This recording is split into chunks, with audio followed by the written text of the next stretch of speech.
Punto 4 del manual del maestro. Estamos en la segunda característica del maestro de Dios. Honestidad. Todas las demás características de los maestros de Dios se basan en la confianza. Una vez que ésta se ha alcanzado, las otras se suceden naturalmente. Solo los que tienen confianza pueden permitirse ser honestos, pues solo ellos pueden ver el valor de la honestidad. La honestidad no se limita únicamente a lo que dices. El verdadero significado del término es congruencia. Nada de lo que dices está en contradicción con lo que piensas o haces. Ningún pensamiento se opone a otro. Ningún acto contradice tu palabra en ninguna palabra y ninguna palabra está en desacuerdo con otra. Eso es congruencia. Así son los verdaderamente honestos. No están en conflicto consigo mismos a ningún nivel. Por lo tanto, les es imposible estar en conflicto con nadie o con nada. 2. La paz mental que experimentan los maestros de Dios avanzados se debe en gran medida a su perfecta honestidad. Solo el deseo de engañar da lugar a la pugna. El que es uno consigo mismo no puede ni siquiera concebir el conflicto. El conflicto es el resultado inevitable del autoengaño, y el autoengaño es deshonestidad. Para un maestro de Dios, nada supone un desafío, pues ello implicaría que se abrigan dudas, y la confianza en la que los maestros de Dios descansan con absoluta seguridad hace que les sea imposible dudar. Por lo tanto, solo pueden triunfar. En esto, como en todo, son honestos. Solo pueden triunfar porque nunca hacen su propia voluntad. Eligen por toda la humanidad, por todo el mundo y por todas las cosas que en él habitan, por lo que es inalterable e inmutable más allá de las apariencias, y por el Hijo de Dios y su Creador. ¿Cómo no van a triunfar? Eligen con perfecta honestidad, tan seguros de sí mismos como de su elección. Tercera característica que tienen los maestros de Dios: tolerancia. 1. Los maestros de Dios no juzgan. Juzgar es ser deshonesto, pues es asumir un papel que no te corresponde. Es imposible juzgar sin uno engañarse a sí mismo. Juzgar implica que te has engañado con respecto a tus hermanos. ¿Cómo entonces no te ibas a haber engañado con respecto a ti mismo? Juzgar implica falta de confianza. Y la confianza sigue siendo la piedra angular de todo el sistema de pensamiento del Maestro de Dios. Si la pierde, todo su aprendizaje se malogra. Sin juicio, todas las cosas son igualmente aceptables. Pues, en tal caso, ¿quién podría juzgar de una manera u otra? Sin juicio, todos los hombres son hermanos. Pues, en tal caso, ¿podría haber alguno que fuese diferente? Juzgar destruye la honestidad y quebranta la confianza. El maestro de Dios no puede juzgar y al mismo tiempo esperar aprender. 4. Mansedumbre.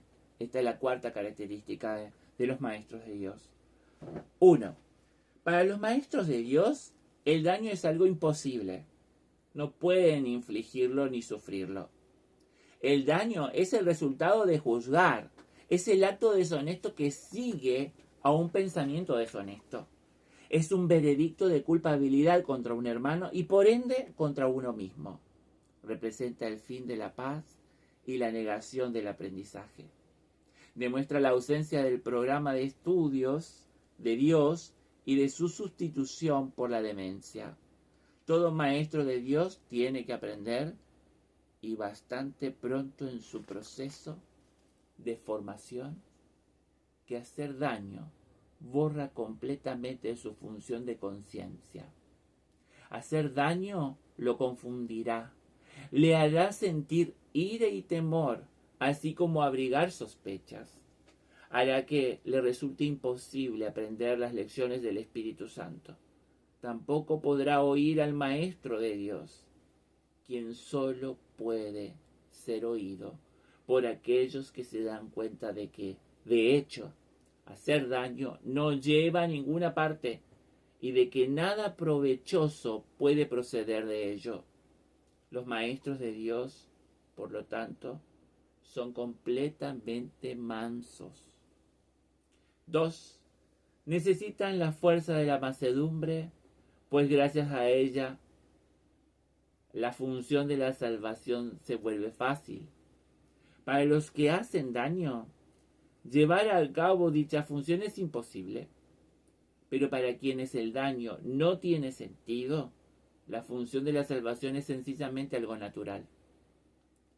¿Qué otra elección, sino esta, tiene sentido para el que está en su sano juicio? ¿Quién, de percibir un camino que conduce al cielo, elegiría el infierno? ¿Y quién elegiría la debilidad que irremediablemente resulta de hacer daño cuando puede elegir la fuerza infalible, todo abarcadora e ilimitada de la mansedumbre? El poder de los maestros de Dios radica en su mansedumbre, pues han entendido que sus pensamientos de maldad no emanan del Hijo de Dios ni de su Creador. Por lo tanto, unieron sus pensamientos a aquel que es su fuente, y así su voluntad, que siempre fue la de Dios, quedó libre para hacer lo que es. Quinta característica de los maestros de Dios: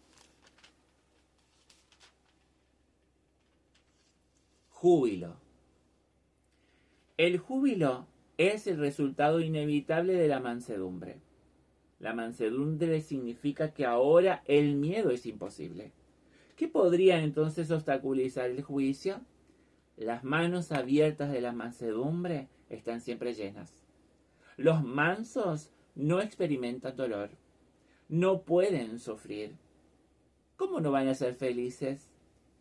Están seguros de que son amados y de que por lo tanto están a salvo. El júbilo va unido a la mansedumbre tan inevitablemente como el pesar acompaña al ataque. Los maestros de Dios confían en Él y están seguros de que ningún daño,